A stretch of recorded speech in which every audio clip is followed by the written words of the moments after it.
Welcome to episode 13 of the Composer Happy Hour presented by Whatever and Ever Amen. I hope you all had a wonderful Thanksgiving weekend filled with family, food, and good drinks. A quick reminder to find us on social media. We are at Whatever and Ever Amen on Instagram, and we would love to have you join our online community. And please do go check out the video version of this podcast available at buymeacoffee.com/whateverchoir. My guest today is Jocelyn Hagen. I was so delighted when Jocelyn agreed to be part of the podcast because I am a huge fan of her work. She is widely acclaimed, and highly regarded, and deservedly so. One of the things I really enjoy about her work is that she is constantly collaborating with other artists, and the results are spectacular. Tonight, we discuss poetry, pop music, and whether or not Frasier is suitable binging material. If you don't already have a drink in front of you, hit pause and pour one. You deserve it. My name is Brad Pearson. My guest is Jocelyn Hagen, and this is the Composer Happy Hour. Hi, Jocelyn. Welcome to the Composer Happy Hour. How are you? I'm doing great. How are Good. you? I'm so good. Thanks for asking. Let's get right to the important stuff. What are you drinking tonight? Well, one thing that I love is that when we have friends over, people know I like beer. So I have 3 beers tonight that were gifts from friends of mine.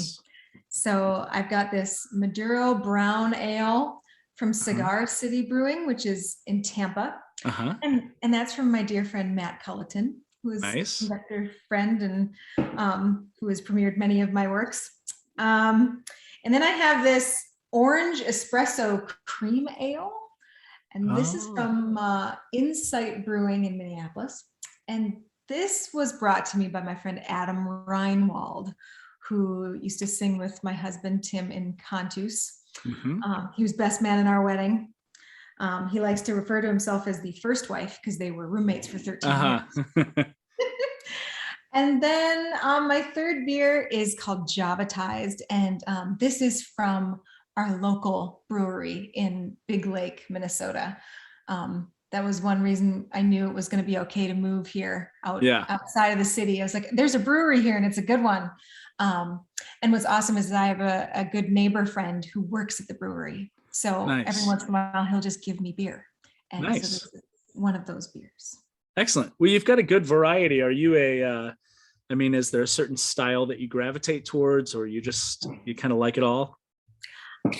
Brown ale in general is my favorite. So yeah, Matt kind of hit me on the head there with this brown ale. This was a new brand I didn't know though, this Maduro. It's very good.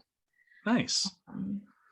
Nice. Well, I am often a beer drinker. I mean, that's kind of my go-to. I've got a little kind of cellar filled with beer that I've aged, and but I decided tonight I bought some bourbon earlier this week, and so that's what I thought I'm going to go with.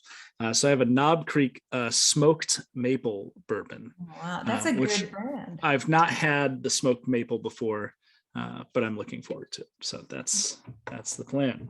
Yeah, lovely. All right. Now, are you besides being a beer drinker, are you a wine drinker? Do you drink liquor? What are your go-tos? I'm a very social drinker, actually. So in the last couple of years, I haven't really drank all that much because I haven't been out. And, it's one of my favorite things to do after a premiere is go out and, because I'm usually pretty high. I'm on a pretty big high. So I usually want to go out and have a drink. Haven't had opportunity to do that much this year. And my husband doesn't drink. So which is nice. I always have a ride home. Yeah, there you go. But yeah, so it's not really fun for me to just drink here with the cats by myself. Or my kids. I don't know, So I understand. Yeah, I understand. Well, do you have one poured? Can we say cheers here? I do. They're still pretty. Okay. I can do this. Yeah. Cheers. Cheers.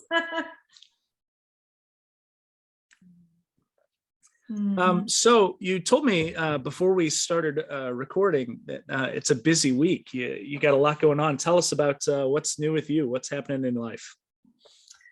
Yeah, I've had this big project that's been kind of my huge project of the year, and it, like big projects often do, it just keeps dragging on Mhm. and on. And right now I'm in the proofing of the piano reduction and extracting parts stage of the process, which I do get a little help from, some assistants who work for me, but I still have to go through it all myself, since it's the first time, and it just has taken so long. It's this piece called Here I Am that I'm writing for True Concord Voices and Orchestra. And yeah, it started off as like a 25-minute work, and it's turned into a 38-minute work with Mhm. like projected portraits. So it kind of ballooned. So it's my own fault. But yeah, it's time for it to be done, and for me to finally be able to send it off and say, okay, next. Yeah. Well, I'm sure I'll have some specific questions about things like that when we talk about some of your pieces specifically.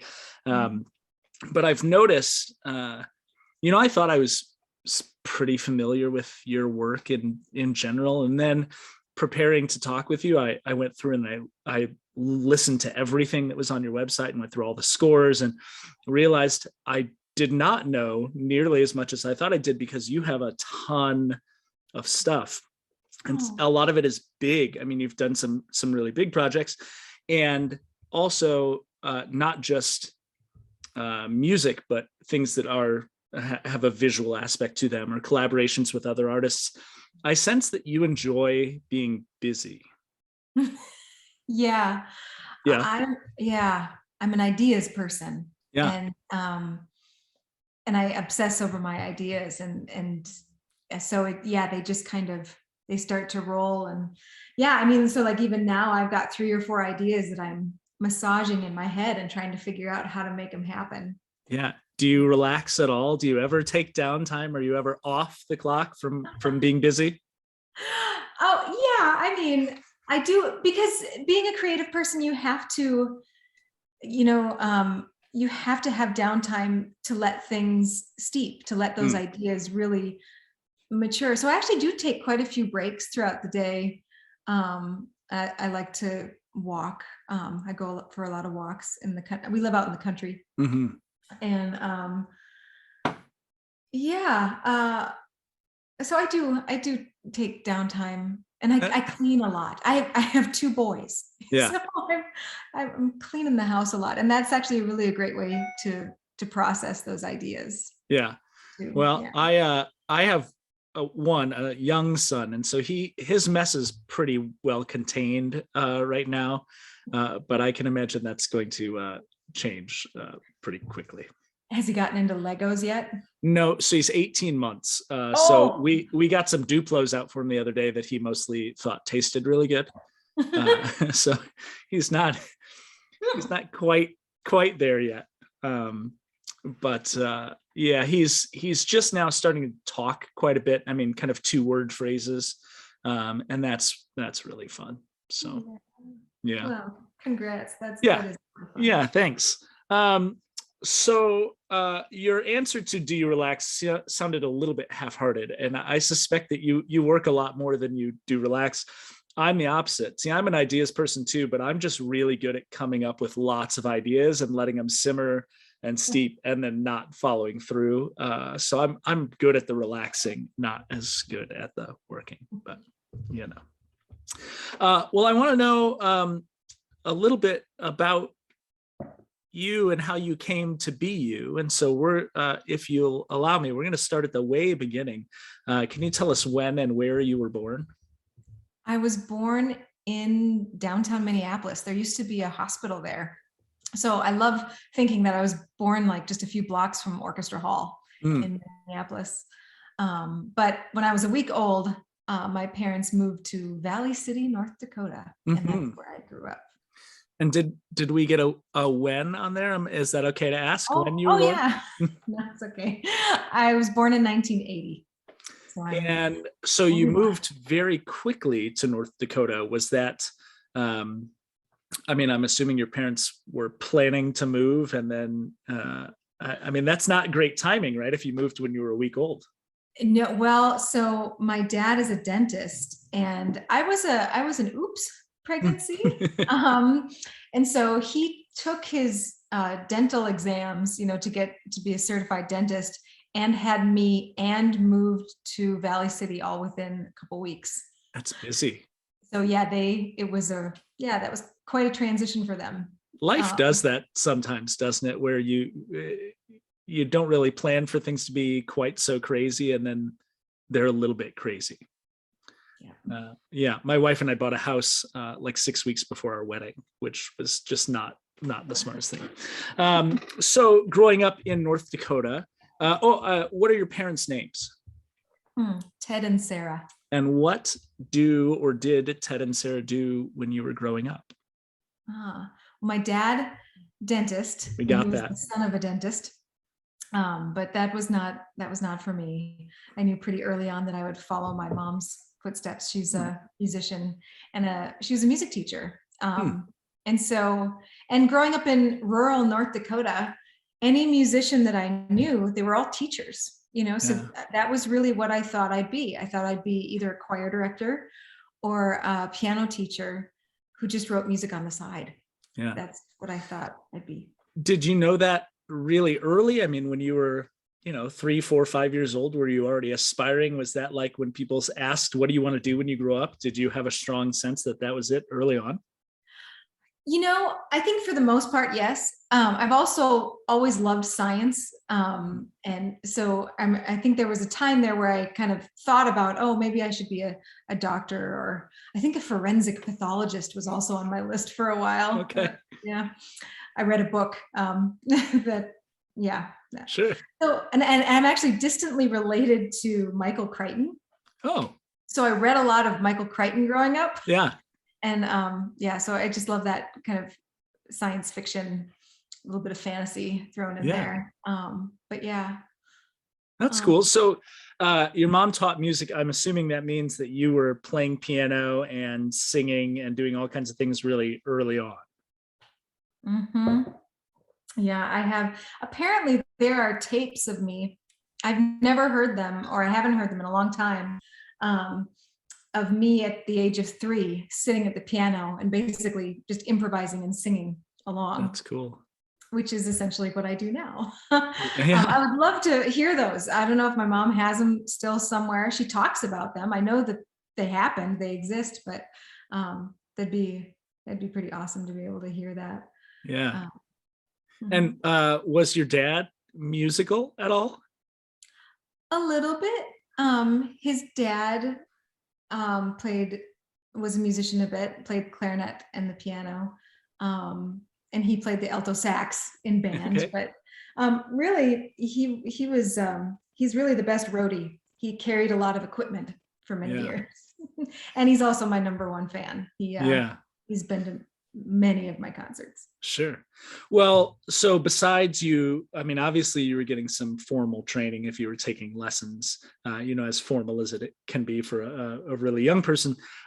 What was kind of the soundtrack of your home? Were your mom being a music teacher, was she listening to a lot of classical music? Was that something that you heard, or did they listen to a lot of popular music? What did you listen to around the house? I think it was a real variety of things, because my mom would sit down and play the piano, and she, would play the piano repertoire. So I knew that from a pretty young age. But also a lot of my extended family, my aunts and uncles and cousins, they're musicians as well, but they're more along the line of folk and country musicians. And so like we would get together and, people bring out the guitars and the violin and sit at the piano and we just make music. I grew up when Wilson Phillips was really big. So there was a lot of that because I have 2 cousins that are about my age. And so we could sing the entire Wilson Phillips album in 3-part harmony at the age of 12. That's Yeah. I'm always fascinated and a little bit jealous of people who have the families that like get together and sing. Because my parents were both pretty musically inclined, but that would not have happened around our house or with any extended family. And I just always think that's such a nice thing that people families get together and do that. I imagine, if we'd lived 100 years ago, maybe that would have been different, but life such as it is, that just wasn't the thing. So obviously then you were involved in music at school. You said your mom was a teacher. Was she ever your music teacher? Yes, she was. Cool. And what was that experience like? Well, it was great at first until puberty hit. And now that I have a son who is a 7th grader, I totally understand why that didn't work. Yeah. So it was actually a really tough time. Puberty is tough anyway, but I had to find a new piano teacher at that age, and it was really hard. We were in a small town and there were only a certain number of piano teachers to try out and to go to, and it took me a couple before I found one that I liked, but then I really fell in with a great teacher, and it was wonderful. But I almost quit in that year or two, and my mom just wouldn't let me. She said, okay, we're going to try someone else. We'll just keep going. Yeah. And my son is trying out the trumpet right now, and it's a challenge, but I'm like, no. A challenge for him or a challenge for you? Yeah, for him. Yeah. Yeah. Well, it's just, it's a tricky instrument to figure out how to get that embouchure right and to make a sound. I think once he is better at just making a sound, he'll feel better about it. But it's it's a tough age. Sure. I think that's why I always like the piano, is because you can make pretty sounds on a piano really quickly, right? You don't even actually have to know how to do anything well to make some nice sounds. But I feel like that's not true of most instruments, right? You pick up a lot of instruments and it's not great sounds for a long time. That would be hard. That'd be hard. So what else did you do growing up? Did you play sports? I know a lot of times in a small town, kids are sort of the jack of all trades, right? Because it's easier to get involved maybe at a smaller school. What else were you involved in besides music? Yeah, I did love that about growing up in a small town. Valley City is only about 7,000 people. So yeah, I was in choir and band, and was able to also do the musical every year. And I was a cheerleader. Yeah. So, and do you look back on that fondly, or what is your, how do you feel about that now? How do you look back on being a cheerleader? No, I think it fits. There's I think for a long time I didn't feel like I fit in with the composer community, because I just at least in graduate school, I definitely felt really different from all the other people that were there. And I don't think people really knew what to do with me either. But yeah, I don't know. I think I was pretty outgoing in high school, which is funny because as I've gotten older, I'm much more introverted and tame. But no, when I was young, I was a bit wilder and liked to have fun and loved the cheerleading. I did football and wrestling. Okay, nice. Yeah. And so it sounds like you had a feeling pretty early on that you were going to go into music, even with the many other interests that you had. When you were leaving or preparing to leave high school, was there any doubt that that's what you were going to do, or were you set on that? And did that, did you choose your school because of wanting to go into music? I did. Yeah, I chose St. Olaf College for that. And it was also the right distance away. It was, 5 hours away, which is perfect. My parents could still get there if I needed them, but they couldn't drop by. Yeah. Plus it was close to Minneapolis, which I really loved. And the tougher thing for me was deciding what exactly my major would be while I was there. I started off as a vocal music ed major, but I knew from the beginning that they had a theory comp degree there, and that was really intriguing to me. And I ended up getting both, which meant I was there for 5 years. Yeah. And did you end up using the teaching degree? Did you go out and teach? No, I did the student teaching part Hmm. and realized very quickly, nope, not for me. Well, Yeah. I knew that if I was going to do that job well, that it would take all my energy and I wouldn't have Hmm. anything left to write. And that's really what I wanted to do. So um, yeah, I decided to just go for it. What was nice is that the school that I student taught at, the high school that I worked at, I made fast friends with the conductors at that school, and they hired me the next year as their accompanist. Mm, So I did work in the school, but I just didn't have all that responsibility. I yeah. basically showed up and played the piano. It was Yeah. great. That's a funny thing about the music ed degree is that there's no matter how hard a teacher tries, there's not much that can prepare you for that student teaching experience or what, like really being out there and teaching. And a lot of people realize, unfortunately, pretty late in the game that maybe it's not something that they're ready to do for the rest of their life because it's just not. It's just not right. So that's interesting, but good, I guess, that you were double majoring or had that inclination early in the process. Yeah. Yeah. Well, my parents didn't, in North Dakota, we had never met any composers. Yeah. It felt like a non-option for a career choice.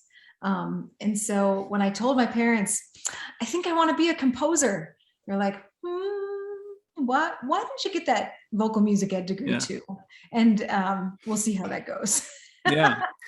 we've So, we've talked about that actually on a couple of different episodes on the podcast, I think, about um, the fact that most kids that are in high school that think they're going to go major in music, they generally think like, I'm either going to go be a performer or I'm going to get an education degree, right? I mean, those are, I think so many people just feel like those are what the options are. um, I hadn't planned to ask you this, but I'm glad it came up. What do you think um,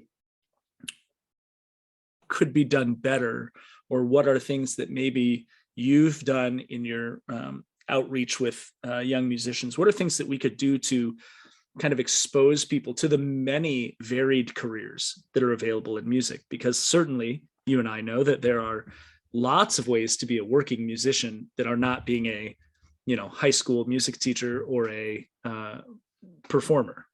mhm. Yeah, even in grad school as a composition major, they don't teach you anything about how to actually make a living as a Mm. composer. Never was there a class where I learned about contracts or copyright. It was all about the craft, which I understand, but that's a small part of it. I think it's easy to not recognize how many of us are entrepreneurs and Mm. how important those entrepreneurial skills are to making it as a musician. Um, you know, I'm definitely it's like a gig economy type of thing, right? I get income from all these different Mhm. strands of different ways to earn money. It's not just one lane, one path. And I do believe that when you have a creative life, a creative career, there is no one way, one path. You kind of got to listen to your gut and who you are and lean into what you're good at and figure that out. And that's scary. It's really scary. Mm. But it's also so empowering and fulfilling when you figure that out. I didn't realize that I would be a good entrepreneur at that age, but it turns out that I have been, and I've really loved that. I love owning my own business and yeah, and supporting other composers too. That's one of my favorite parts of my job. Yeah, well, that's one of the cool things I think about um, being in the sort of music area in any way in 2021 is that there are so many ways to get your art to people, right? To be creative with your community, to share that with people, and to get people involved. Um, like I know you have a Patreon Mhm. page, right? And just the thought that you can directly reach people and directly get support from people by that kind of interaction, um, that just wasn't possible, a couple generations ago, right? It was such a different way, a different path to connecting with people and being an entrepreneur in music. So yeah, I think we have to find a way to get people excited about that part of it and teach them about that earlier on, because boy, if you don't know how to do those things, you're going to have a really tough time, I think. Yeah. So when did you start composing in a way that was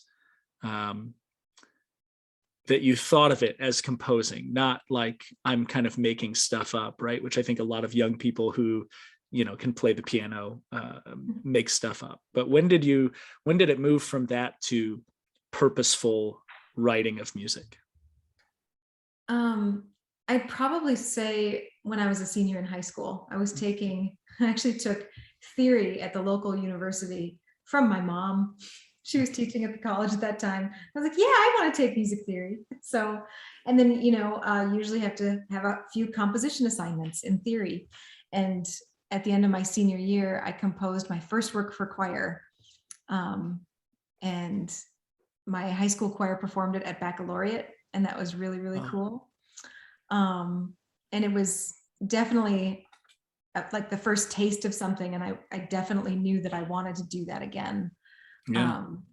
And before that I was writing songs. So I started off as a singer-songwriter and had a band, and kind of like following my family's footsteps in that way. Yeah. Now, the piece that you wrote for your high school choir is that lost to the ages? Has that been tucked away somewhere, or can people still hear that anywhere?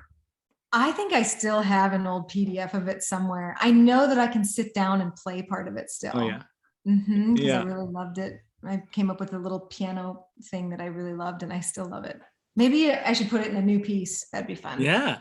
I took AP music theory in high school, and I too had some projects to write at the end, but I think we were given some pretty specific instructions about how many instruments had to be used and like what types, and whatever I wrote was awful and did not inspire me to compose any other music, and has certainly been lost.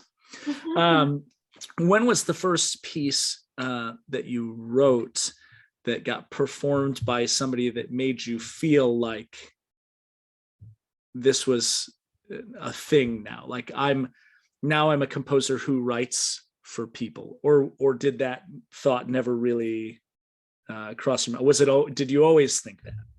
Yeah, no, this is a great question, because I was dear friends with a wonderful soprano at St. Olaf College. She had this big, beautiful voice that completely intimidated me. We actually met because I stood next to her in choir. I was put in the first soprano section. I've never sang first soprano in my life, except for when Sig Johnson put me in the Manitou Singers and front row first soprano. I was like, what's going on? And then I was next to her. I was next to Jennifer, who had this huge voice, and I was like, I don't know what I'm doing here. But we became really wonderful friends. And when I was a junior in college, I wrote her a song cycle based on the poetry of Emily Dickinson. And I will never forget, she sang the piece, and I was the pianist for it, and she sang the piece for a studio class. And then her teacher asked her what the song was about. And we had never had a conversation about it. And she analyzed that music on the spot to a T. And I was like, and that was the first time I felt like, wow, I can actually communicate my emotions and my ideas through the music. I don't even need to talk about it. She understood exactly what I was feeling just by the music being what it was. And it was so powerful to realize that. And I think that also just really got me hooked and thought, okay, I need to do that again. But I'm really proud of that piece. I mean, I wrote it when I was about 21 years old, and it still gets performed today. It's called Hope. You can find it on the Graphite site. And I love that it still gets performed. It makes me really happy. Yeah, that's super cool. Mm-hmm. And that sounds like a really empowering experience. I think that's awesome that you got that young, right? But also, that you had a friend who was willing to perform your music and to share that experience with you. That's pretty awesome. Mm-hmm. Yeah. I want to take a different direction here, and I mentioned before we started recording that we are going to play a game, and this is sort of like a sort of rapid fire kind of thing. Feel free to expand on your answers beyond a short kind of response if you feel so inclined, but you do not have to. But I thought, in the spirit of you being in the state of Minnesota and from the great north part of the Midwest, that we would play a game of You Betcha. And so I'm going to give you 10 topics, 10 things, and you're going to tell me if they're good or you like them. You'll say you betcha. And we discussed earlier, if not so good, I think you're going to give me a good oofta. And in the spirit of Minnesota. So this is You Betcha with Jocelyn Hagen. Number 1, snow. You betcha. Yeah. Are you are you an outdoor sports person, or you just enjoy kind of the snow weather? I do. I love winter. I love, I love snow. I love frost. I love colder temperatures. I love bundling up.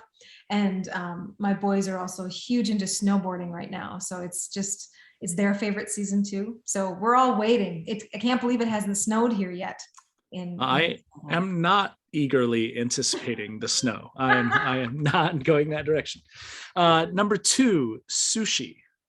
Oofda. No? No. Sorry. Now, have you tried a lot? Do you attribute some of that to being from a landlocked state, or it's just not your thing? Fish just really isn't my thing. I remember liking sushi once, and I think it was because I was pretty drunk. Okay. Yeah, fair enough. I think that makes perfect sense. Number 3, being lazy. There's a lot of inner turmoil happening right now. Because I do love taking a break and sitting on the couch and God, that one's way too hard. But I also I'm a really productive person. I'm a completionist. Yeah. I like lists. I like checking them off. I'm type A. I'm kind of a pain. Yeah. It sounds like a hard oofta from on being lazy. Number 4, cooking at home. You betcha. Do you do most of the cooking, or does Tim do a lot of the cooking? It's pretty equal, actually. Who's a better cook? Probably me. if I ask Tim, what's he gonna say? I think he would actually say probably me as well. Oh, well, that's good. Number 5, fast food. Oofda. Nothing. Is there anything? Do you have even a nostalgic craving, something from high school or anything that you'll get you going? I do like the eggnog shake at McDonald's.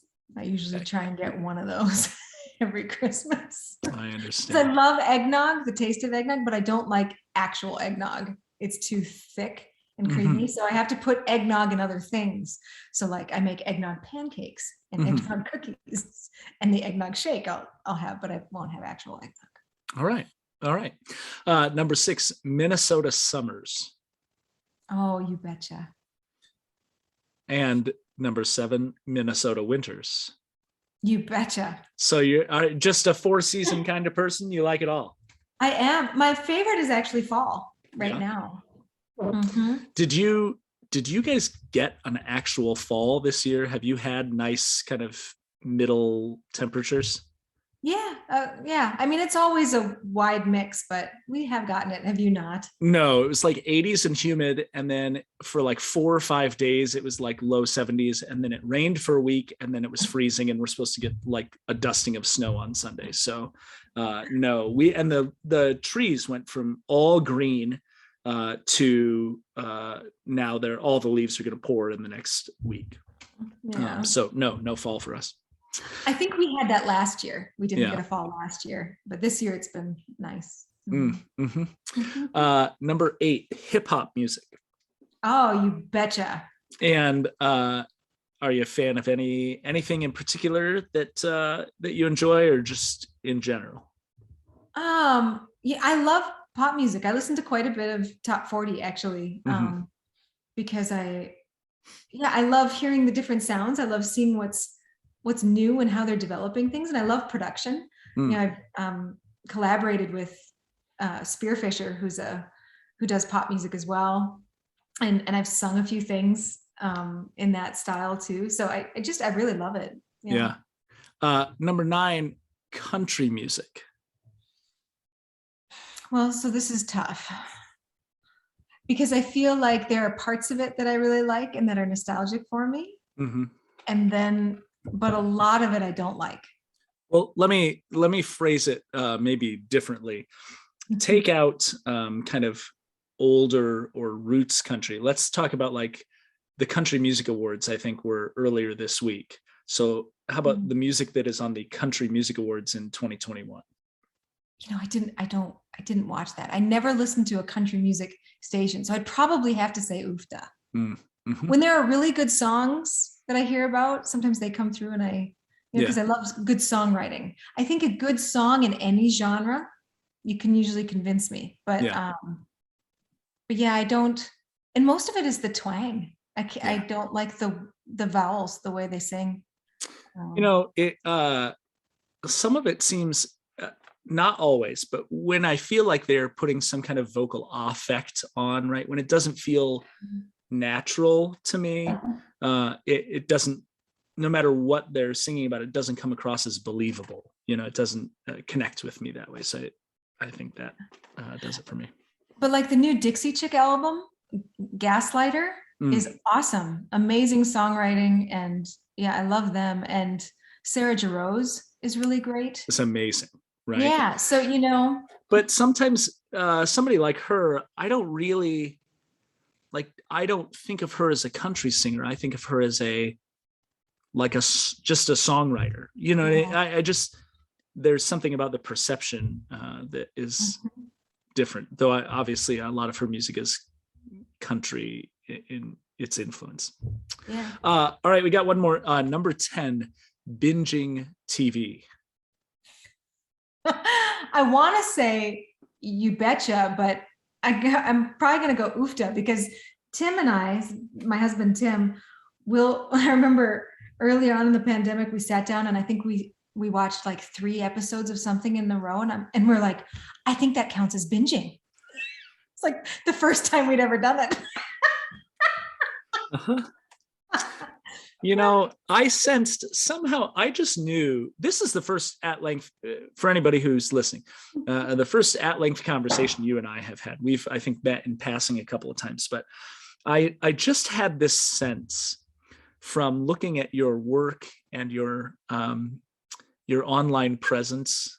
I just had a sense that you're a bit of a worker and that you are always kind of hard at it. So, yeah. Yeah, I'm a bit of a worker bee.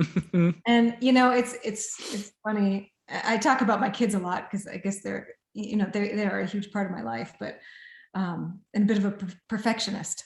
And unfortunately that has passed on to my kids. And and I feel so bad for them. I'm like, oh man, you're gonna deal with that all your life. And my mom calls herself a recovering perfectionist.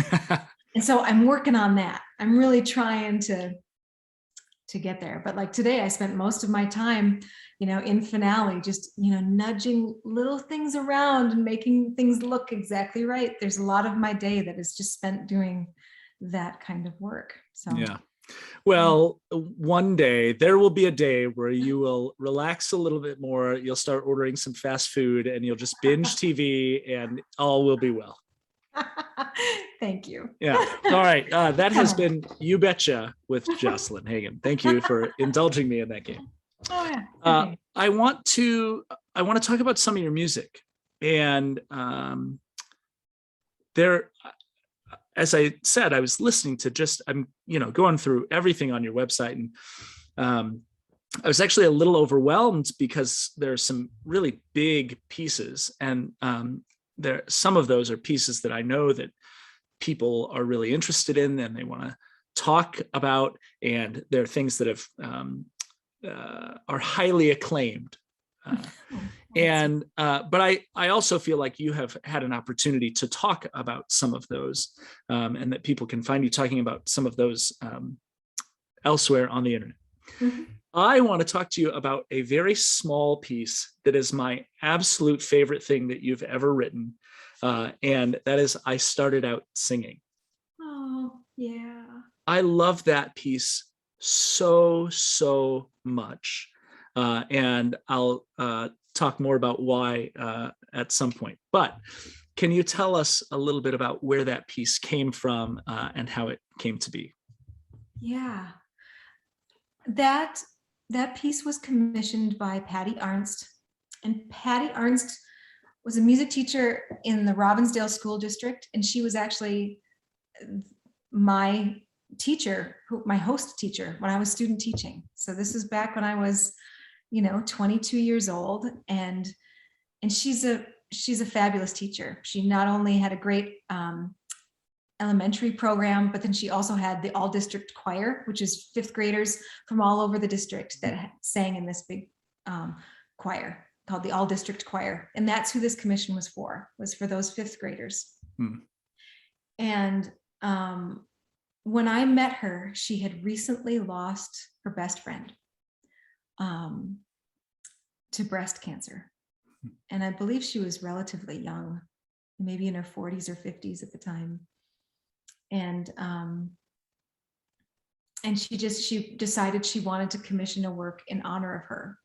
And she said, Jocelyn, I don't want it to be sad or sappy or, I want it to be joy. She was such a great teacher and she brought so much joy to her kids through music. I want this piece to be a celebration of that. And I really think it is.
That was so great is that Patty, because she knew her singers so well, she said, I asked her, I was like, what, I've never written for fifth graders before. How should I do this? And she said, and she gave me the best advice in the world. She said, start with unison, then maybe go to some call and response, And also mixed meter isn't usually hard for kids. So go ahead and throw that in. Mm.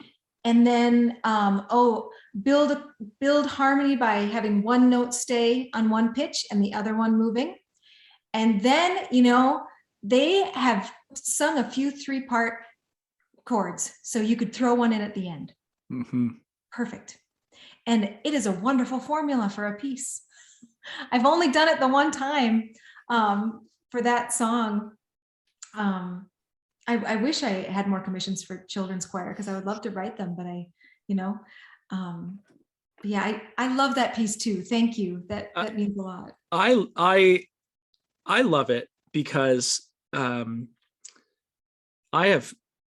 anybody who's ever talked to me about choral music has heard me talk about this, that there is not enough music written for developing choirs or smaller choirs or younger choirs that is also not just aimed at very young singers. And there are so many middle school directors or high school directors or even colleges with non-auditioned choirs, right, that can't do 4-part a cappella women's music, right? They cannot do that. But then when they look at the music that is written for SA, right, soprano and alto 2-part music, so often it feels like it's intended for really young singers. And this poetry and the approach to the poetry has a maturity about it, even though it is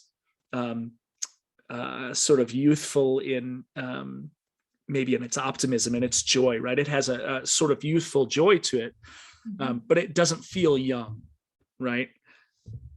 So for young singers, 5th graders, it feels very mature to them, right? They can read this poem and feel empowered by this. But, I taught this to a group of college women. I've done it with a middle school group as well, but taught it to college women who weren't ready to do 3 or 4-part a cappella right at the beginning of the year. That's a perfect piece for them because it makes them sound good. They feel good singing it right from the get-go. I love this piece. Okay, I've talked too much. Can you tell us where did you find the poem for this? And maybe that's a good way to just tell us in general what your process is for finding poetry that you set. Yeah. Well, as you can see behind me, I'm in my office right now, which is also our library. We love to read. We really do. And this section over here, this is all poetry from the top to the bottom, and then most of this as well. Yeah, in fact, it only gets to Harry Potter and some other great stuff down here. Yeah. But this is all poetry.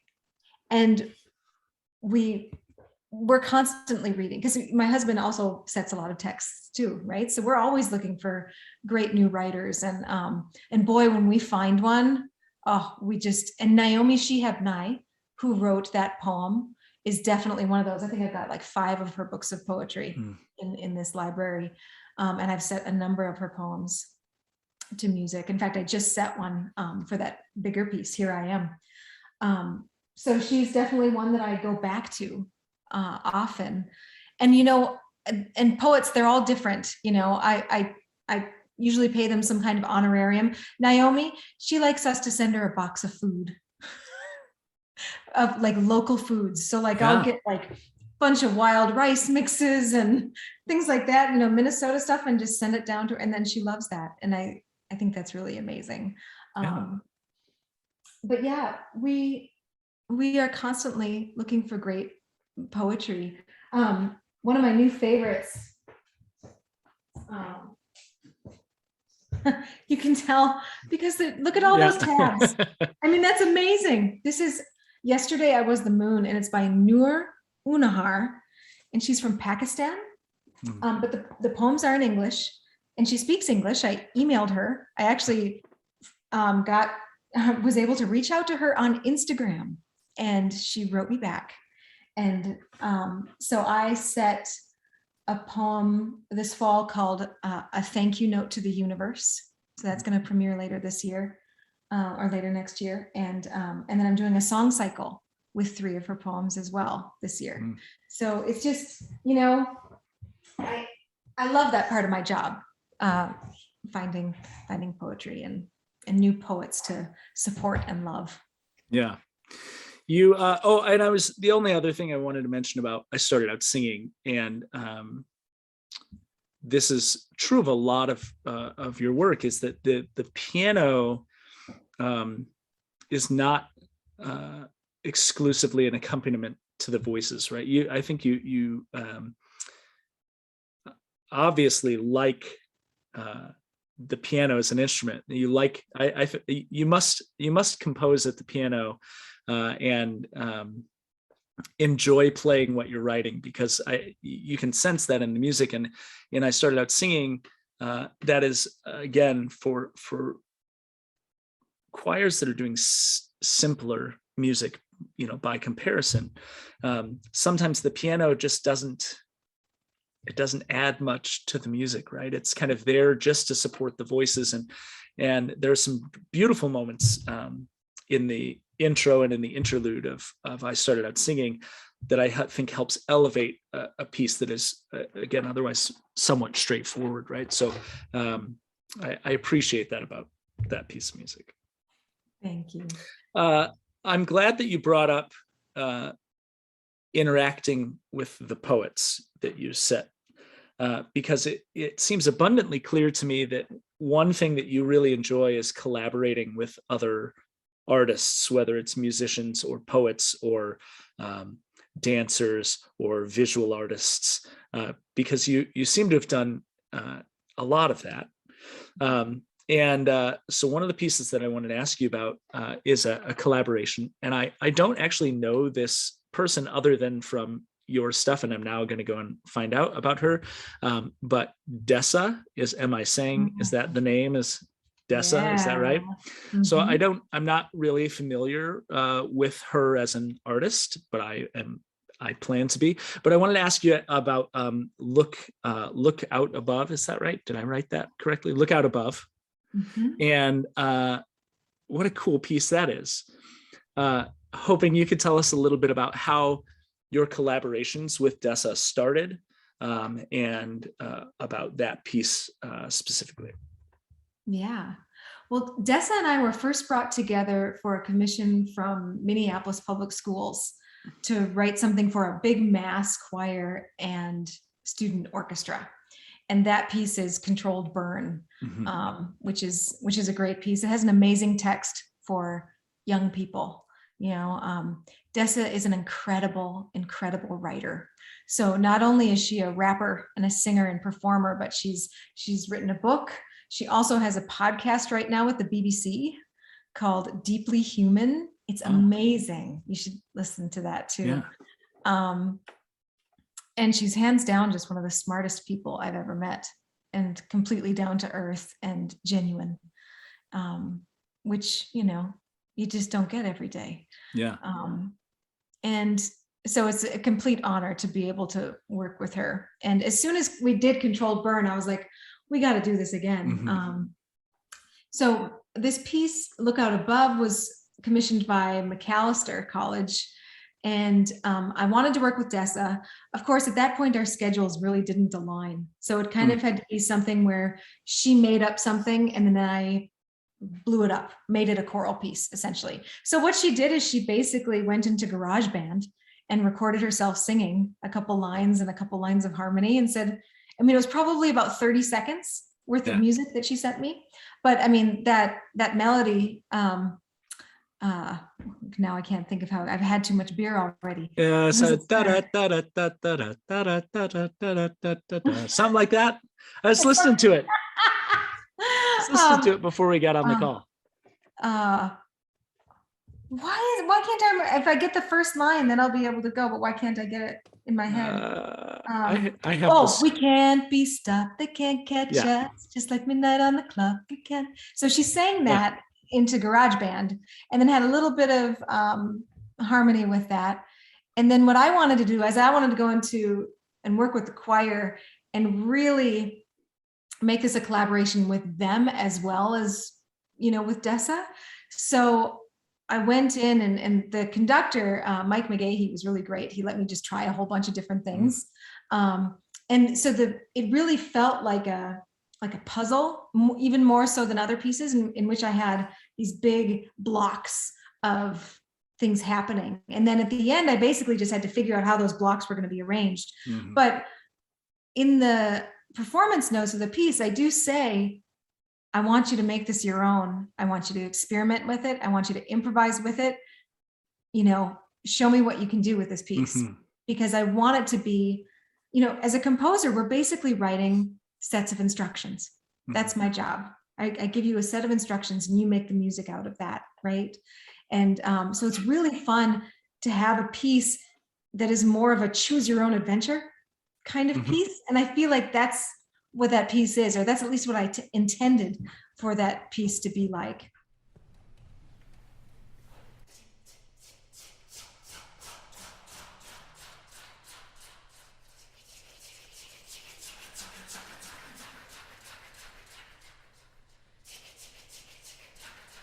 Kick up. Kick up. We kick up. We kick up.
Interested because you were talking about the set of instructions that you give to singers.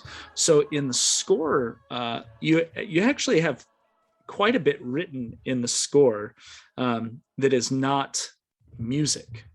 So some of it is about positions that people are taking on stage, and some other just kind of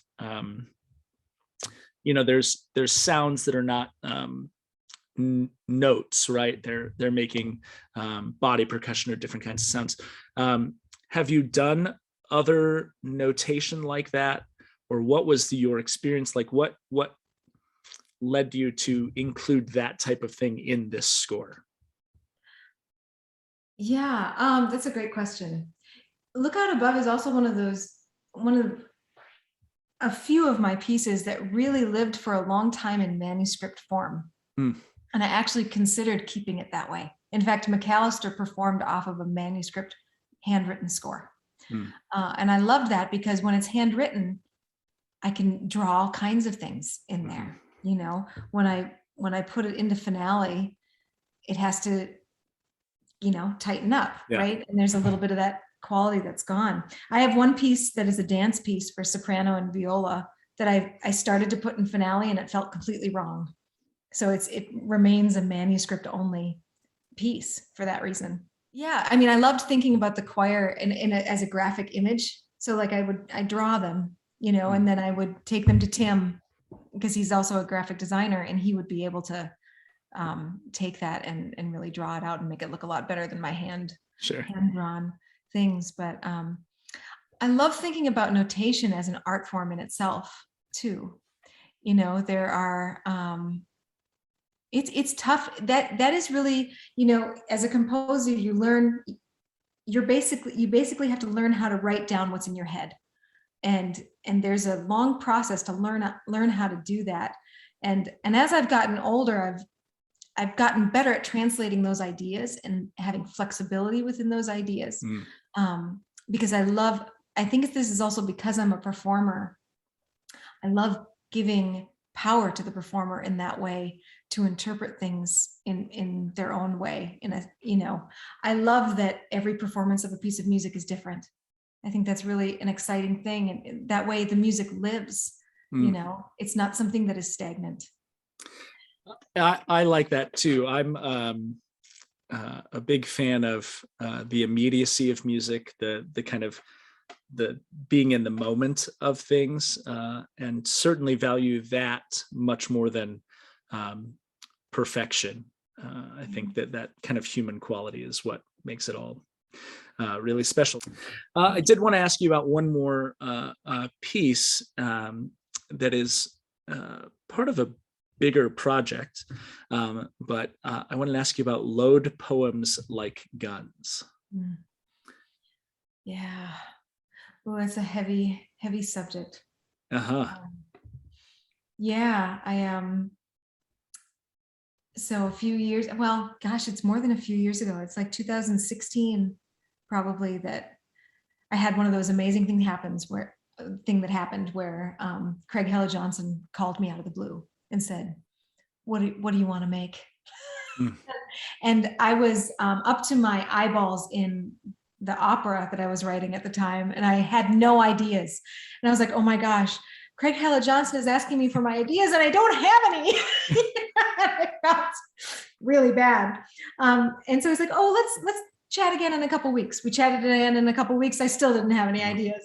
And so he's like, okay, I just read this great book. It's called We Are the Beggars of the World. And it's traditional poetry by the women of Afghanistan that has been translated into English by a journalist named Eliza Griswold. I swallowed that book in one sitting. I fell in love with it. And so we decided, yes, that'll be the project. And so these are all 2-line folk couplets. That's what they call them. They're landés. And so there are all these just two scraps of poetry, which are fascinating. But I also got worried about how do I create an hour's worth of music based on these, all these little couplets. So I started researching the poetry of Afghanistan and stumbled upon a sign in a bookstore for a reading of a new book of poetry being released. Where is it? It's called Load Poems Like Guns. And this is by an incredible woman named Farzana Marie. And she worked in Afghanistan. She was in the military, and then she worked in Afghanistan, and is fluent in Persian Dali. I think that's how you say it. I can tell so I wanted to also compliment you on one thing, to totally take a break from here, to get composers to drink. Because I'm usually quite shy, and I've been quite talkative for you. Yeah, that's good. So it's a good thing. But I'm also now worried that I'm going to start making mistakes in the things that I say. But this book of poetry is amazing. And that's where Load Poems Like Guns came from. And I don't know, do you want me to read it? I think I can find it. Right? Yeah, sure. It's stunning poetry. Yeah. I mean, I knew, of course, the title is provocative, and I like that. I mean, I'm drawn to, if I see a choral piece with a title like that, I'm much more inclined to want to listen to that than if I see, with due respect to basically everybody who's been on the show who has set one of these two poets, than I am to if I see something by Emily Dickinson or Sarah Teasdale, who get written all the time and they're perfectly lovely, but it doesn't challenge me in the same ways that a title like Load Poems Like Guns does. And so I saw this title and I thought, boy, I can't wait to hear what this is about. And it's great. Yeah, and it's by an incredible poet named Samaya Ramesh, who I actually got to meet. Wow. Conspirari flew her out for the premiere, which is so cool. But anyway, here's the poem. Load poems like guns. War's geography calls you to arms. The enemy has no signs, countersigns, colors, signals, symbols. Load poems like guns. Each moment is loaded with bombs, bullets, blasts, death sounds. Death and war don't follow rules. You can make your pages into white flags 1,000 times, but swallow your words, say no more. Load your poems, your body, your thoughts like guns. The schoolhouses of war rise up within you. Maybe you are next. I think you can actually find Samaya reading that poem on YouTube. I think there's a video with her and Farzana, and she reads it first, in her language, and then Farzana reads the translation. Yeah. Yeah. It's great. It's great poetry. And what I like about your setting of that poetry, and I hope this comes across the way that it's intended, is that it's not pretty. Mm-hmm. And speaking of themes that have come across in our episodes, I love choral music that's not afraid to get into ugly sounds and ugly topics and to push people that way. Not everything needs to be pretty. Mm-hmm. And it's challenging in a lot of ways, right? I mean, it's difficult to sing. It's challenging to make sense of as a listener, because you're not just hearing, a couple of diatonic chords, right? It pushes you in that way. And then of course the poetry challenges you to kind of understand, well, what is she saying on the surface? And then what is she really saying? And what do all these words mean? How is approaching a text like that different? Obviously it's different emotionally, right? It has a different emotional content, but how is it different for you from a, notes on the page, a sound quality, a technical approach to writing something like that versus, writing something that's a softer text or a softer sound? It's a good question. The process is very similar. I mean, I very much started this process with this poem by singing it, and that melody keeps getting repeated, that load poems like guns, war's geography. And then they repeat that same thing. So it definitely started, before I sat down at the piano, just by singing that melody. And then, for finding the right chords, that really is a trick. Just to figure out where the crunch needs to be, which word, which syllable, and in what rhythm, and how does the crunch resolve? Does it, how does it evolve? Does the, just all those questions. And I love thinking about, as I'm creating these pieces, that they are puzzles, and instead of, being given a set of pieces to put together, I'm carving out all my own pieces that then I put together. That's what composition feels like. Load poems like guns, War's geography calls you to arms. Load poems like guns, War's geography calls you to arms. Load poems like guns, War's geography calls you to arms. Load poems like guns, War's geography calls you to arms. Load poems like guns, War's geography calls you to arms. Load poems like guns.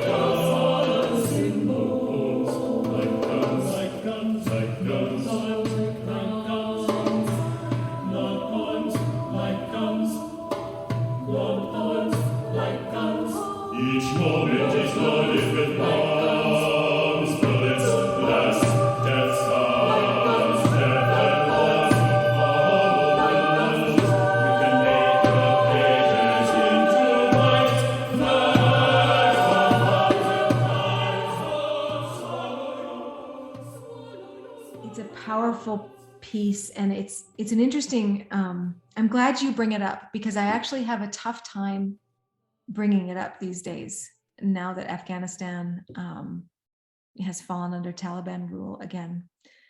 I want to, so most of these poets that lived in Afghanistan at the time that this was written and that contributed to this book of poetry, they've all left.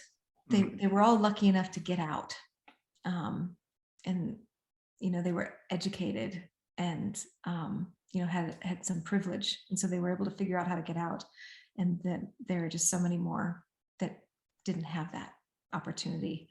And I feel bad promoting this work because I don't want to,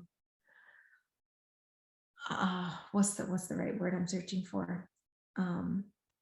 I don't want to profit off of their pain. And so I have a tough time talking about this work and telling people you should perform this, because, so I have to figure that out, because I think it's powerful and people should know these stories and should know the words of these women. But I think I have to figure out for me, and I just haven't done this yet, the sales of the music, where that goes. I think I have to find the right charity to send the money of the sales to, because it feels wrong to keep it. Yeah. Well, the poetry is so good, and the setting of it is so good that it's bound to spark conversation, right? Mhm. I mean, if you put that, anybody that programs that and puts that on a concert, that's going to be a major piece of what people are talking about after the concert. And that's reason enough for people to program it, right? And for you to push people to program it, because that's what you want, right? Is you want people talking about what the piece is. And then, the initial conversation is, wow, that was a really interesting piece, which is what people say when they don't understand the music, right? That's really interesting. But they, it starts with, oh, that was different, or that was unique. And it was talking about guns and what, right? But that leads to more conversation. And then you can start having the more important conversations, because people are going to go out for a drink at the bar afterwards, and then that's when the important conversation happens. So I don't think you should shy away from that, because that's what art is, right? It's a platform for people to talk about challenging things, and this piece allows people to do that. So I appreciate that. Thanks. It's helpful to think of myself as merely an amplifier, helping to share their stories, because that's the same kind of work that Farzana is doing, right? By translating those poems into English so that they reach a wider market and more people can know them. Yeah. Well, and choral music doesn't always, it sometimes rests safely in the pretty music, right? And so anything that pushes choral audiences, choral music makers to challenge themselves in those ways, I think is pretty important. So I could talk about a gazillion more pieces, because there are a ton of them, and our listeners should definitely go and check out your website or go to the Graphite publishing marketplace. And one of the things that I love about Graphite and appreciate as a conductor is that you can see full scores and their recordings, and that's so helpful. It did not always used to be that way online looking for music, and so I love being able to go and actually see the music and hear the music. And so if anybody wants to hear more of your music, they have ample opportunity to do so. So that's good. Let's talk about a couple of non-music things. What was the last book you read, and finished read? Oh, this is a great question, because I just got done reading a fabulous book. It's called Recursion by Blake Crouch. Do you know that author? I do not. It's science fiction, and he kind of reminds me of what Michael Crichton used to feel like when I would read Michael Crichton. I tried to reread some Michael Crichton recently, and I wasn't nearly as impressed as I used to be. Yeah. but Blake Crouch, that got the same. I mean, I would stay up late reading it, till like 11:30, just in bed. And that doesn't happen to me very often. I like to go to bed early. So, and he had another book that I loved called Dark Matter. And I think that one's being made into a show. But those books are amazing, especially if you're into science fiction. You should definitely check him out. And when was the last time you sat down and watched TV or a movie? And what was it? I watched 3 episodes of Frasier today. I've been watching Frasier probably for like the 4th time. I mean, to each their own. That would probably not have been my go-to. I think I'm a bit older than you, so that might be. Probably not much. Probably not much. Yeah, I think 2 years, maybe. Frasier. I don't dislike Frasier. I think it's a fine show. Probably not one I would need to watch multiple times. But to each their own. My husband and I are also watching Only Murders in the Building right now, which I haven't seen. Is it good? Are you loving it? Yeah, we're enjoying it. I love Steve Martin and Martin Short together. They're just magic. I think they're just genius humans, both of them. Mm-hmm. And so I'm looking forward to having an opportunity to watch that one. So you said that you do a fair share of the cooking in the house and that you are relatively skilled in the kitchen. Do you have a go-to dish? Like if you're trying to show off your cooking skills to somebody, what's your go-to? I really do love, we have a great vegetarian chili recipe that I've made recently that I just really love. And hopefully the weather's going to get cold and it'll snow, and then you'll have a lot of chili in the house, right? Oh yeah. Mm-hmm. Well, that's good. Do you said you listen to a lot of top 40 music. Do you listen? Is it passive listening? Is it like you're doing other things and the radio's on, whatever, that you're streaming music, or are you a person who's kind of actively looking at, tomorrow's Friday, new music comes out, I'm going to go and listen to what's new? No, it's when I'm in the car. Mm-hmm. That's my listening time. Because I actually, around the house, I like it to be relatively quiet. Yeah.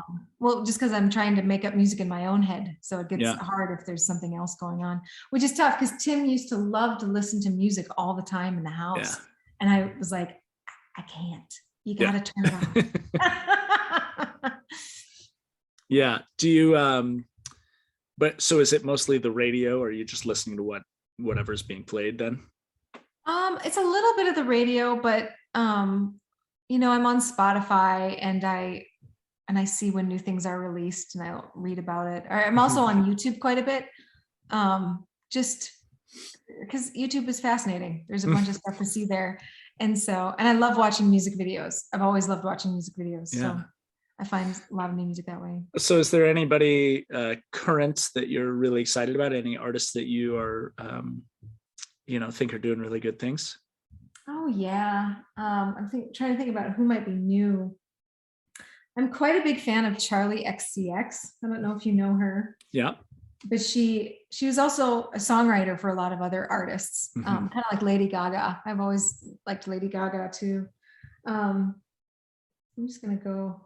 Oh, and of course I'm a fan of Lizzo because she was from Minnesota when she kind of blew up. In fact, I got to sit next to her at a Grammy meeting once, and I was like, I'm a big fan.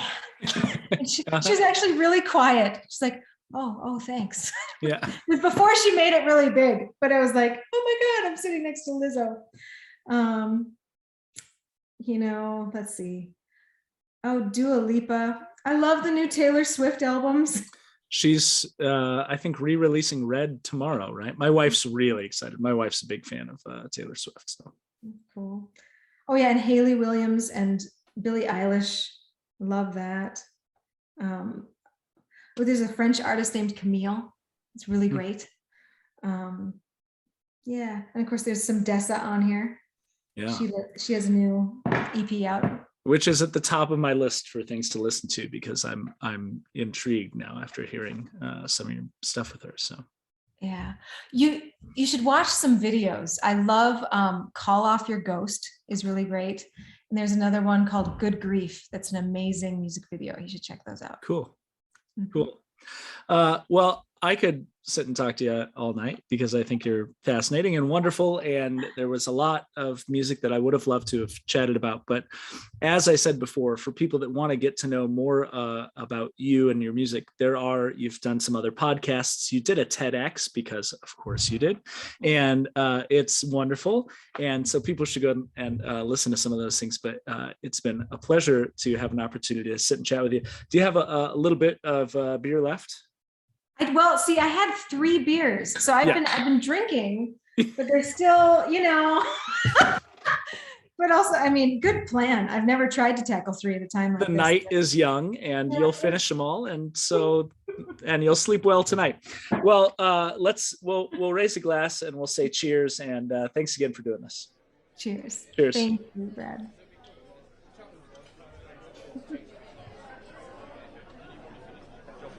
Thank you for joining us for episode 13 of the Composer Happy Hour. Thank you to Jocelyn Hagen for the conversation. As always, we hope you will rate and review this podcast wherever you are listening. And even better, share a link with a friend. Let them know about the wonderful composers you've heard on the show and help them to join our conversation. Our guest next time is Amy Gordon, and I'm looking forward to sharing another drink and a conversation with you then. Thanks again, everyone. Cheers.